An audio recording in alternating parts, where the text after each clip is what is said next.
आज हम परागन की क्रिया को क्या समझते हैं। परागन क्या होता है इसको देखिए। ये पुष्प है, क्या है ये पुष्प है, अड़हुल का पुष्प है, सब कोई जानते हैं। आप देख पा रहे हैं जो ऊपर है ये एक अलग गेमेट से और ये अलग टाइप का दिख रहा है, और इसके नीचे जो है ये अलग टाइप का दिख रहा है। जो ऊपर है ये पुंकेसर है, ये पराग कोश है, और इसी पराग कोश में पराग कण पाया जाता है।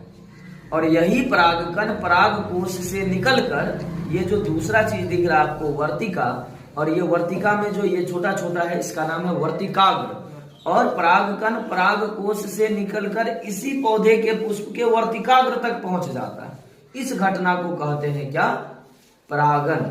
और परागन में भी कौन सा परागन, तो ये स्वपरागन है, क्योंकि इसी पौधे के इसी पुष्प पर पहुंच गए या इसी पौधे के किसी दूसरे पुष्प पे पहुंच जाएगा तो ये स्वपरागन कहलाएगा। ठीक है ना।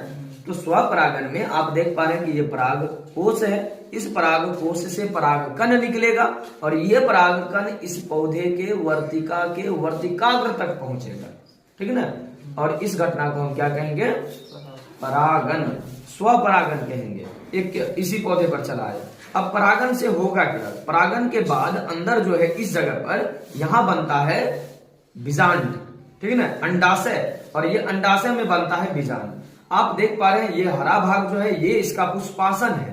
क्या है, पुष्पासन। ये वाला भाग क्या है, पुष्पासन। और नॉर्मल कहें तो ये पुष्प का आसन है, यानी पुष्पासन है। ये हरा हरा दिख रहा है आपको, ये पुष्पासन है। ये आपका बाह्य दलपुंज, क्या है, बाह्य दलपुंज। और ये आपका दिख रहा है क्या, दलपुंज। ये पंखुड़ी जो है ये क्या है, दलपुंज है। अलग अलग करेंगे तो क्या हो जाएगा, दलपुंज हो जाएगा। और इसको जब फाड़ेंगे तो यहाँ आपको अंडाशय नजर आएगा, इसका अंडाशय। ये वाला भाग देखिए, ये इसका क्या है, अंडाशय। ठीक है, ये वाला भाग जिसमें छोटा छोटा बीजांड होगा, इस भाग को हम लोग क्या कहेंगे, अंडाशय। छोटा छोटा भाग में ये बीज जो है ये क्या कहलाएगा, अंडाशय। अगर दूसरा बात हम देखें तो ये दलपुंज कहलाएगा। ये जितना आपको दिख रहा होगा अच्छा वाला भाग, ये सभी दलपुंज है। और इस भाग को अगर हम तोड़ के अलग कर लें, इस भाग में हमको स्पष्ट पता चल रहा है कि ये पुंकेसर है और ये स्त्री केसर है। तो ये द्विलिंगी फूल है, तब ऐसा हमको दिख रहा है। अगर ये एक लिंगी फूल रहता, पुष्प रहता, तो ये अलग अलग हमको दिखाई देता, एक में ही दिखाई नहीं देता।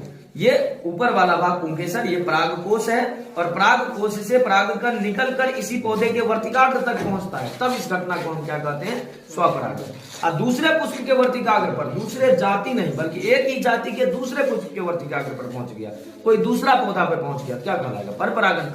परपरागन के कई माध्यम है, कीट द्वारा हो जाएगा, हवा द्वारा हो जाएगा, पानी द्वारा हो जाएगा, पक्षी के द्वारा हो जाएगा, या फिर चमगादड़ सब के द्वारा हो जाएगा। देखिए स्पष्ट दिख रहा है।